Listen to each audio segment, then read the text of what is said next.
Good morning children. आज हम history में चैप्टर 2 करेंगे। New Kings and new kingdoms, नए राजा और उनके राज्य के बारे में डिस्कस करेंगे। 7th सेंचुरी से लेके 12th सेंचुरी तक जो है सब कॉन्टिनेंट में बहुत सारे रूलिंग के अंडर जो है बहुत सारे लैंडलॉर्ड्स और वॉरियर चीफ जो है वो भी उनके अंडर काम करते थे।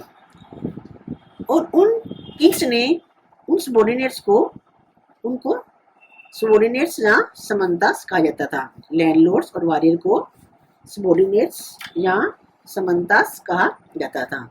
और ये जो समंतास थे, ये सामंत जो थे, ये किंग्स के लिए कई तरह के गिफ्ट लाते थे। और इसके साथ जो है जब कभी किंग्स को जरूरत होती थी तो वो मिलिट्री भी सपोर्ट करते थे। मतलब उनकी अपनी भी सेना होती थी, तो जब किंग्स किसी युद्ध में जा रहा होता था तो वो अपनी सेना उनके साथ कर देते थे। जैसे जैसे समंता जो है पावरफुल होते गए, उनके पास वेल्थ आ गई, उनका पैसा आ गया, तो वो भी पावरफुल हो गए। तो उन्होंने अपने आप को दे डिक्लेयर देमसेल्फ, उन्होंने अपने आप को महासमंता या महामंडेलशा कहना शुरू कर दिया। इसी तरह जैसे मैंने आपको बताया कि समंता जो थे वो किंग्स के सबॉर्डिनेट्स होते थे। तो राष्ट्रकूटा जो थे, डेक्कन के जो राष्ट्रकूटा जो थे, they were the subordinates to the Chalukyas of Karnataka. वह कर्नाटका के चालुक्या के सबॉर्डिनेट्स थे। दंती दुर्गा जो है वो भी एक राष्ट्रकूटा चीफ था, जिसने चालुक्या के किंग को ओवरथ्रो करके खुद अपने आप राजा बन गया था। तो इसके लिए उसने क्या किया था, जब किंग्स जो हैं, जो सबॉर्डिनेट्स जो हैं, वो अपने आप को ओवरलोड करते हैं, अपने आप को क्षत्रिय बनाते हैं, तो एक उनको रिचुअल करना पड़ता है। उस रिचुअल का नाम है हिरण्य गर्भा। इसमें क्या होता है, एक फंक्शन होता है, ब्राह्मण जो है मंत्रों के द्वारा उनका हवन करते हैं। और इसका मतलब होता है कि इसके जिसने हिरण्य गर्भा कराया है उसका रीबर्थ हुआ है, दोबारा बर्थ हुआ है, तो वो क्षत्रिय बन गया है, तो वो जो है अब किंग बनने के लायक है। इसी तरह कंदम्मा, नूरशर्मन और गुर्जरा प्रतिहारा हरिचंद्रा, ये दो भी ब्राह्मण थे। इन्होंने अपना ट्रेडिशनल प्रोफेशन छोड़ के और ये अपनी किंगडम एस्टेब्लिश की थी। कहाँ पे? कर्नाटका में और राजस्थान में। कदम्बा मयूर शर्मन ने कर्नाटका में की थी अपनी किंगडम, और गुर्जरा प्रतिहारा हरिचंद्रा ने राजस्थान में अपनी किंगडम एस्टेब्लिश की थी। Administration in the kingdom. अब जितने भी जो न्यू किंग्स थे, जो किंग बनते थे, राजा बनते थे, अब हर किसी को पावर का वो होता है, तो वो लोग जो हैं जितने पावरफुल होते जाते थे तो अपने नाम के साथ टाइटल लगाते थे, जैसे महाराजा अधिराज या फिर त्रिभुवना चक्रवर्ती। तो त्रिभुवना चक्रवर्ती मतलब तीनों लोकों के स्वामी, उन्होंने इतने पावरफुल हो गए हैं कि वो तीनों लोकों के स्वामी बन गए हैं। और उसके बाद जो है वे लोग अपने राज्य, अपने जो शासन प्रबंध है, अपना जो किंगडम है, उसको एडमिनिस्ट्रेट कैसे करते थे, तो उसके लिए जो है वो resources were obtained from the producer. जैसे जो है वो लोगों से टैक्स लेते थे, जैसे जो एग्रीकल्चर से हैं या कैटल कीपर्स हैं या आर्टिशंस हैं, इनसे जो है टैक्स लेते थे। उसके बाद revenue was also collected from traders. जो ट्रेडर्स होते थे, व्यापारी होते थे, उनसे भी रेवेन्यू कलेक्ट किया जाता था। इस बात का हमें कैसे पता चला? चोलस की हमें एक इंस्क्रिप्शन मिली है, तमिलनाडु में एक इंस्क्रिप्शन मिली है, जिसमें पता चलता है कि 400 टाइप्स के 400 तरह के अलग अलग तरह के टैक्सेस थे, जो कि वो अपनी जनता के ऊपर, अपने लोगों के ऊपर लगाते थे। इसमें से एक वेटी एक टैक्स है, जो कि कैश के रूप में नहीं लिया जाता। जैसे टैक्स जो देते हैं हम, जैसे आज भी हम टैक्स देते हैं ना गवर्नमेंट को, इलेक्ट्रिसिटी बिल हो गया, वाटर बिल हो गया, जहाँ हाउस टैक्स हो गया, तो आज भी देते हैं। उस समय में इस तरह टैक्स लगते थे। तो वेटी जो है टैक्स जो है वो कैश में नहीं लेते थे, वो लिया जाता था in the form of force labour, बंधुआ मजदूर, कि वो मजदूरी करते थे। राजा के दरबार में जाके, राजा की महल में जाके किसी भी तरह का कोई भी काम की जरूरत होती थी, वो काम पैसों के बदले में काम करवाते थे। इसी तरह एक और टैक्स था, द माइन टैक्स, जो लैंड रेवेन्यू था। इसके अलावा और भी कई ऐसे टैक्स थे, जैसे कि मान लो किसी ने अपने घर बनाना है, उसके लिए उनको लैडर की जरूरत है, सीढ़ी की जरूरत है, वो यूज करना है तो टैक्स देने हैं, या फिर मिट्टी कहीं से लानी है या सीमेंट कहीं से लाना है तो उसके लिए मतलब बेमतलब के टैक्स थे जो उन्होंने लगवाए हुए थे। अब जो टैक्स लगते थे, जो पैसा गवर्नमेंट के पास इकट्ठा होता था, राजा के पास इकट्ठा होता था, वो किस काम आता था? To finance the king's establishment as well as for the construction of temples. जो रेवेन्यू इकट्ठा होता था वो किंग जो है अपने राज्य को एस्टेब्लिश करने के लिए और उसके साथ साथ जो है मंदिरों का निर्माण करने के लिए वो उन पैसे को यूज करते थे। इसके अलावा उन पैसे को वो युद्ध करने के लिए भी यूज करते थे। अब इन टैक्स को कलेक्ट कौन करता था? इसके लिए जो है फंक्शनरी फ्रॉम इन्फ्लुएंशियल फैमिलीज, अपने फैमिली के जो भी क्लोज फ्रेंड्स हैं या फिर जो नोबल फैमिलीज हैं उनमें से जो है लोगों को अपॉइंट किया जाता था, तो वो जो है टैक्स कलेक्शन का काम करते थे। और उनकी पोजीशन जो है, वो जो जॉब करते, जो नौकरी करते थे राजा के दरबार में, तो उनकी जो पोजीशन थी दैट वाज हेरिडिटरी। हेरिडिटरी मतलब जैसे एक फादर के बाद जो उसका बेटा, उसके बाद बेटा, मतलब उसी फैमिली के लोग जो है कंटिन्यूशन में फिर वो उस जॉब पे रहते थे। और यही प्रोसीजर जो था वो आर्मी में भी था। नेक्स्ट, प्रशस्ति एंड लैंड ग्रांट। प्रशस्ति जैसे आपको बताया था मैंने, प्रशस्ति मतलब प्रेस। कोई भी जैसे रूलर था वो अपने आप को पावरफुल शो करने के लिए प्रशस्ति एंड लैंड ग्रांट्स। प्रशस्ति मीन्स प्रेस। अपनी राजा जो लोग होते थे, जो रूलर्स होते थे, वो अपने आप को पावरफुल शो करने के लिए विक्टोरियस, उन्होंने कितनी युद्ध करे, उनमें किसमें उनकी विजय प्राप्त हुई, उन्होंने कौन कौन से काम किए लोगों की भलाई के लिए, वो सब जो है अपनी प्रेस के लिए जो है करवाने के लिए वो प्रशस्ति लिखवाते थे। वो जो प्रशस्ति जो थी उनको जो है लिखता कौन था? These were composed bye learn ब्राह्मण। जो एजुकेटेड ब्राह्मण होते थे, पढ़े लिखे होते थे, जो कि ये काम कर सकते थे, उनसे ये काम करवाते थे। और जो वो ब्राह्मण जो है कभी कभी उनके एडमिनिस्ट्रेशन में भी हेल्प कर देते थे। इसी तरह की हमें एक प्रशस्ति मिली है the achievements of Nagabhata. Nagabhata के बारे में हमें एक नागभट्ट की अचीवमेंट्स के बारे में हमें एक प्रशस्ति मिली है जो कि संस्कृत में लिखी हुई है। और मिली कहाँ पे है? मध्य प्रदेश के ग्वालियर एरिया में, ग्वालियर सिटी में मिली है, जिसमें लिखा हुआ है कि नागभट्ट जो है वो एक प्रतिहारा किंग थे। और उन्होंने क्या लिखवाया था कि जब वह एक प्रिंस थे, अभी राजकुमारी थे, तभी उन्होंने अपने जो कितने बहुत सारे जो रीजन्स के रूलर्स थे वो उनके सामने हार मान गए थे। मतलब उन्होंने अपने पावरफुल शो किया कि मैं अभी जब यंग था, अभी प्रिंस ही था, तभी लोगों ने मुझे अपना राजा मान लिया था। इसके अलावा किंग्स क्या करते थे? दे ऑफर रिवार्डेड ब्राह्मण बाय ग्रांट्स ऑफ लैंड। वह ब्राह्मण्स को जमीन इनाम में देते थे, और जो जमीन देते थे that was recorded on copper plates. उन जमीन के को वो कॉपर की प्लेट्स के ऊपर रिकॉर्ड करते थे, और साथ में वो उनको ये कॉपर की प्लेट्स में उनको, ताकि वो ये शो रहे, उनको याद रहे कि उन्होंने कौन सी जमीन जो है उन ब्राह्मण्स को दी है। इसी तरह जो कश्मीर की हिस्ट्री है उसके बारे में एक ऑथर हुए हैं कल्हना, उन्होंने कश्मीर की हिस्ट्री के बारे में लिखा हुआ है। Next point is warfare for wealth. अब वार्स क्यों करते थे? जबकि उनके पास जो रूलिंग डायनेस्टी होते थे उनके पास अपना स्पेसिफिक रीजन होता था, लेकिन फिर भी वो दूसरे किंग के साथ जो है वॉर करते थे। वो क्यों करते थे? They try to control other areas to increase their power. वह अपने पावर को इंक्रीज करने के लिए, अपने पावर को बढ़ाने के लिए जो है दूसरे राजा के एरिया पे भी फाइट वॉर करते थे। इसी तरह जो है हमें एक ट्री पार्टी स्ट्रगल जो कि 3 राजाओं के बीच में हुई थी, गुर्जरा पृथ्वीराज, राष्ट्रकूटास और पाला डायनेस्टी। ये 3 डायनेस्टी हैं, गुर्जरा पृथ्वीराज, राष्ट्रकूटास और पाला डायनेस्टी।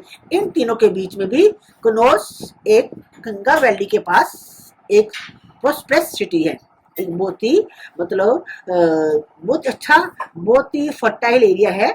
वहां के कनौज को कैप्चर करने के लिए इन तीनों पार्टीज में, गुर्जरा पृथ्वीराज, राष्ट्रकूटास और पालस, इनके बीच में हमेशा फाउट चलता रहता था। और इस फाइट को हिस्टोरियन ने क्या नाम दिया है? ट्रिपार्टाइट स्ट्रगल। अब रूलर्स युद्ध भी कर लेते थे, अपने शासन प्रबंध को चला भी लिया, तो वो अपनी पावर को शो करने के लिए वे क्या करते थे? बहुत बड़े बड़े मंदिर बनाते थे। ताकि उनकी जो पावर पता चले कि कौन सा राजा कितना पावरफुल है, तो उसके मंदिरों को देख पता चलता था। तो इसलिए जब दूसरा एरिया के राजा जो है किसी दूसरे के एरिया में युद्ध करते थे तो उनके मंदिरों के ऊपर अटैक किया जाता था। They often choose to target temples, वह हमेशा टेम्पल्स को ही टारगेट बनाते थे, क्योंकि उनका मेन मोटो तो पैसा भी कैप्चर करना होता था। इसी तरह में एक अफगानिस्तान के गजनी नाम की जगह के सुल्तान महमूद है, उन्होंने सब कॉन्टिनेंट मैंने आपको बताया था, सब कॉन्टिनेंट में सारा एरिया जाता है। इंडिया खाली इंडिया ही नहीं होता, इसमें पाकिस्तान, नेपाल, भूटान सारे एरिया आते हैं। तो हर साल जहाँ पे वो हमला करता था और उसका टारगेट हमेशा जो है वेल्दी टेम्पल्स होते थे, जो पैसे वाले मंदिर, जो बहुत ही पावरफुल मंदिर थे, उनका ही वही टारगेट होता था। और इसी उसने जो है गुजरात में एक सोमनाथ का टेम्पल है, उसमें हर साल उसमें आक्रमण करता था और यहाँ का पैसा लेके जाके वो अपनी कैपिटल गजनी में लेके जाता था। अब सुल्तान महमूद जो है वो खाली आक्रमण करने नहीं आता था यहाँ पे इंडिया में, सब कॉन्टिनेंट में सॉरी, तो उसका जो इंडिया के सब कॉन्टिनेंट के बारे में, यहाँ के लोगों के बारे में भी जानना चाहता था। तो इसके लिए उसने क्या किया, अल बुरैनी एक राइटर है, उनको सब कॉन्टिनेंट के बारे में लिखने के लिए कहा और अल बुरैनी ने एक बुक लिखी जिसका नाम है किताब उल हिंद।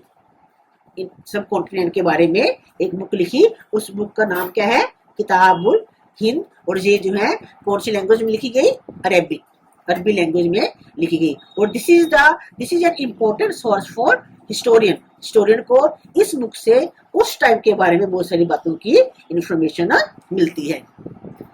उसके बाद दिल्ली और अजमेर, उस समय जो है दिल्ली और अजमेर में चमनस का रूल था। चमनस जो आज चौहाना जो होते हैं, उनका नाम पहले चमनस था।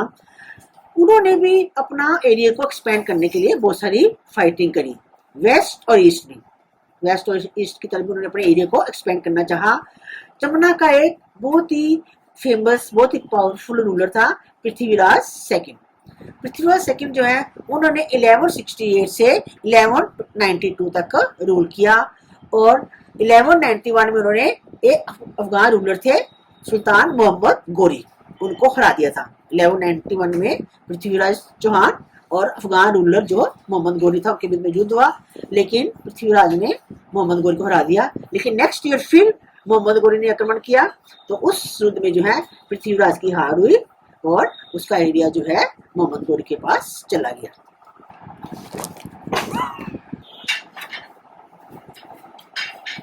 Closure look the Cholas. अब चोलस के बारे में नेक्स्ट हमारा टॉपिक है चोलस, उरियार से लेके तंजावर तक। Kaveri delta, query is the name of river. Query delta के पास जो है पल्लवास के एक समंतस थे मुत्रियार, उन्होंने पावर गेन कर ली थी। और उधर जो है उरियार में जो है एक चोला किंग्स थे, विजयालय जो है वो उन्होंने मुत्रियार को, पल्लवा किंग के समंता थे, उनको हरा के वहां पे अपना कब्जा कर लिया और उन्होंने वहां पे एक टाउन बनाया जिसका नाम क्या रखा, तंजावर। और साथ में एक टेम्पल बनाया, temple for goddess Nishumbhasudani. Thanjavur में उन्होंने गोडेस निशुम सुदानी का एक टेम्पल बनाया। विजयालय के जो सक्सेसर थे उन्होंने अपने आसपास के एरिया को, नेबरिंग रीजन्स को कॉन्कर किया और अपनी साइज और पावर को इंक्रीज कर लिया। विजयालय के जो सक्सेसर थे उनमें राजा राज फर्स्ट जो थे वो चोला रूलर जो बहुत पावरफुल रूलर थे, उन्होंने मोस्ट ऑफ द एरिया जो है उनको कॉन्कर करके अपने एरिया को एक्सपेंड कर लिया। जैसे राजा राजा फर्स्ट पावरफुल रूलर थे, उसी तरह उनका बेटा जो है राजेंद्र फर्स्ट, वो भी बहुत पावरफुल था और उन्होंने भी जो है गंगा वैली तक जो है अपने एरिया को कॉन्कर करके अपने एरिया में कर लिया था। उन्होंने अपनी ही डेवलप और नेवी मीन मतलब उन्होंने एक थल सेना, जो समुद्री सेना होती है, उसको भी बहुत अच्छा डेवलप किया हुआ था। अब थल सेना के लिए तो उन्होंने इधर श्रीलंका है या वियतनाम है, इन सब एरिया को भी उन्होंने जीत लिया था। Rajaraja and Rajendra built the big towns of Thanjavur and Gangaikonda Cholapuram. Rajaraja और उनके बेटे ने जो है तंजावुर में और गंगा कोंडा चोलापुरम जो है ये मंदिर बनाए। और ये मंदिर जो थे वो these temples were centres of craft production. ये मंदिर जो थे ये सिर्फ खाली they were not places of worship, वे खाली पूजा की जगह नहीं थे, they were the hub of economic social and cultural life as well. ये जो है उसमें जब मंदिरों में जो है जैसे आजकल बैंक होते हैं उसमें बैंक्स होते नहीं तो मंदिरों में जो पैसे का लेन देन फाइनेंस जो भी है या सोशल एक्टिविटीज जो है या कल्चरल एक्टिविटीज जो है सारी मंदिरों में ही होती थी। और चोला के टाइम पे जो ब्रॉन्ज इमेजेस बनी हुई थी, ब्रॉन्ज की जो मूर्तियां बनी हुई थी that were famous all over the world, वह फाइनेस्ट मानी जाती थी। अब चोला वंश जो है उन्होंने एग्रीकल्चर और इरिगेशन में भी काफी अच्छा ध्यान किया था और उनमें भी जो उन्होंने न्यू डेवलपमेंट्स लाई थी। उसके लिए उन्होंने क्या किया, कावेरी रिवर जो है फ्रीक्वेंटली ओवरफ्लो होती थी, ओवरफ्लो मतलब पानी जो है उनका किनारों से बाहर आता था, जिसकी वजह से जो क्या है वो बैंक्स में जो है कावेरी रिवर के बैंक्स में हमेशा फर्टाइल सॉइल इकट्ठी हो जाती थी। और ये जो फर्टाइल सॉइल थी ये जो है बहुत अच्छी थी किसके लिए, for the cultivation of rice, चावलों की खेती के लिए। जो वो जो जमीन थी वो जो फर्टाइल सॉइल थी that was good for cultivation of the rice. 5th और 6th सेंचुरी में जो क्या हुआ, खेती बाड़ी को डेवलप करने के लिए forest had to be clear, जंगलों को साफ करके जमीन जो है लेवल की गई, जो ऊबड़ जमीन उसको लेवल किया गया और खेती बाड़ी के लिए यूज किया जाने लगा। और डेल्टा रीजन क्या होते हैं, जो रिवर के आसपास के एरिया होते हैं उसको डेल्टा रीजन बोलते हैं। तो वहां पे एम्बैंकमेंट्स बनाए गए टू प्रिवेंट फ्लडिंग, फ्लड आते हैं नदियों के आसपास तो फ्लड को रोकने के लिए जो है बांध बनाए गए। और खेतों तक तो नदी जाती नहीं है तो खेतों तक पानी पहुंचाने के लिए कैनाल्स भी बनाई गई। और इसके अलावा और भी कई तरह के मेथड जो है इरिगेशन के लिए यूज किए जाते थे, जैसे कि वेल्स हैं, कुएं या फिर टैंक्स हैं, ये सारे मेथड जो है इरिगेशन के लिए यूज किए जाते थे। The administration of the empire, अब एम्पायर का एडमिनिस्ट्रेशन कैसे किया गया था। पीजर्स की सेटलमेंट को, किसानों की सेटलमेंट को क्या बोलते थे, उर, सेटलमेंट ऑफ पीजर नोन एज उर। जो प्रोस्पेरस पीजर्स थे उनके ग्रुप को मिला के एक विलेज बनता था जिसको कि नाइडू बोलते थे। और विलेज काउंसिल और नाइडू, जो गांव की काउंसिल और नाइडू मिलके जो है वो कई तरह के एडमिनिस्ट्रेटिव फंक्शन करते थे, जैसे कि टैक्स वगैरह कलेक्ट करना, जहाँ गांव के जो काम होते हैं उनको करना, ये सारे काम जो है विलेज काउंसिल या फिर नाइडू जो है वो करते थे। उसके बाद जो चोला किंग्स तो थे वो जो रिच लैंड ओनर्स, जिनके पास ज्यादा जमीन होती थी, जो अमीर लैंड ओनर्स होते थे, उनको कई तरह के टाइटल, उनको रिस्पेक्ट शो करने के लिए, उनको निगाह शो करने के लिए उनको कई तरह के टाइटल जैसे कि मोवेंदलम, अरियाट, ये सारे टाइटल जो है वो रिच लैंड ओनर्स को देते थे। अब उस टाइम में जो है जमीन के भी अलग अलग टाइप्स होते थे, टाइप्स ऑफ लैंड। जो लैंड नॉन ब्राह्मण पीजर की थी, नॉन ब्राह्मण मतलब जो ब्राह्मण नहीं थे, उस लैंड को क्या बोलते थे, ब्लिंगई। और जो लैंड गिफ्टेड टू ब्राह्मण, ब्राह्मण को जो गिफ्ट दी जाती थी, दैट लैंड वाज कॉल्ड ब्रह्मदेवा। और मेंटेनेंस ऑफ स्कूल, स्कूल के लिए जो लैंड मेंटेन की जाती थी, दी जाती थी, दैट वाज कॉल्ड सलभोगा। उसके बाद और टेम्पल को जो मंदिर बनाने के लिए जो दान जमीन में दी जाती थी उसको देवदाना बोलते थे। और जैन इंस्टीट्यूशन वाली लैंड को पल्ली चंद्रम लैंड बोलते थे। ब्राह्मण को जो लैंड दी जाती थी ग्रांट के लिए वो ब्रह्मदेवा होती थी। और हर ब्रह्मदेवा जो है वो अपनी एक असेंबली या सभा बनाते थे। और उस असेंबली या सभा जो है उनमें मेंबर को चूज करने के लिए जो है वो एक मीटिंग रखते थे या एक चुनाव रखते थे, जिसमें जो है उन मेंबर को इलेक्ट किया जाता था। और उन मेंबर का their decision was recorded in detail in inscription. उनका जो डिसीजन लेते थे, जो सभा अपने गांव के लिए, ब्रह्मदेवा के लिए जो भी डिसीजन लेते थे, जो भी फैसले लेते थे, उनको इंस्क्रिप्शन में या फिर टेम्पल्स की दीवारों के ऊपर भी उनको नोट कर लेते थे। और association of traders were known as nagaram. और जो व्यापारियों की एसोसिएशन थी उनको नगरम बोलते थे। और जो नगरम थी वो भी जो है एडमिनिस्ट्रेशन के फंक्शन में पार्टिसिपेट करते थे। अभी जैसे मैंने आपको बताया कि एक उनकी असेंबली होती थी ब्रह्मदेवा की, तो उस असेंबली के मेंबर्स कौन कौन बन सकते थे, उसके लिए कुछ कंडीशन थी। जैसे फर्स्ट कंडीशन क्या थी कि उसके पास जो है ऑनर ऑफ लैंड, अपनी जमीन का मालिक होना चाहिए। उसके बाद उसके पास अपना they should have their own home, अपना घर होना चाहिए। और उसकी एज जो है बिटवीन 35 एंड 70 के बीच में होनी चाहिए। उसके बाद उसको वेदास का भी नॉलेज होनी चाहिए। वेदा जो है, जो धार्मिक ग्रंथ है, उनकी नॉलेज उनको होनी चाहिए। और उसके बाद जो है एडमिनिस्ट्रेटिव मैटर्स, जो शासन प्रबंध को चलाने के काम होते हैं, उनकी मुझको पूरी अच्छी तरह ज्ञान होना चाहिए। और इसके साथ साथ जो है उसको ऑनेस्ट भी होना चाहिए। अब हमने पीछे पूरे लेसन में सारे किंग्स या उसके मिनिस्टर्स के बारे में ही डिस्कस किया, लेकिन क्या वहां पे कोई आम लोग नहीं रहते थे? नहीं रहते थे। तो इसके बारे में वहां पे कुछ हमें डिस्क्रिप्शन मिली है, जिसमें हमें lives of ordinary man and women, आम लोगों के आदमियों के बारे में भी पता चला है। उसमें ये पता चला है कि एक पुलियस एक सोशल ग्रुप था, जिसको कि आउटकास्ट, छोटी जाति का माना जाता था। और ये लोग जो है दूर, they lived in small huts, वे छोटी छोटी झोपड़ियों में रहते थे और जो है लेबरर वर्क करते थे। और साथ में और भी जो मैनुअल ऑक्यूपेशन होते हैं, मुर्गियां पालना या और भी छोटे छोटे काम जो है, ये सारे काम वो करते थे। ओके, 7th क्लास आपका ये लेसन सेकंड कंप्लीट हो गया। अब आपने इसको ध्यान से करना है। इसमें हमने पूरे न्यू किंग्स और किंगडम के बारे में रीड करा है। अब इसको ध्यान से रीड करेंगे। नेक्स्ट वीडियो में हम इसकी एक्सरसाइज और क्वेश्चन आंसर करेंगे।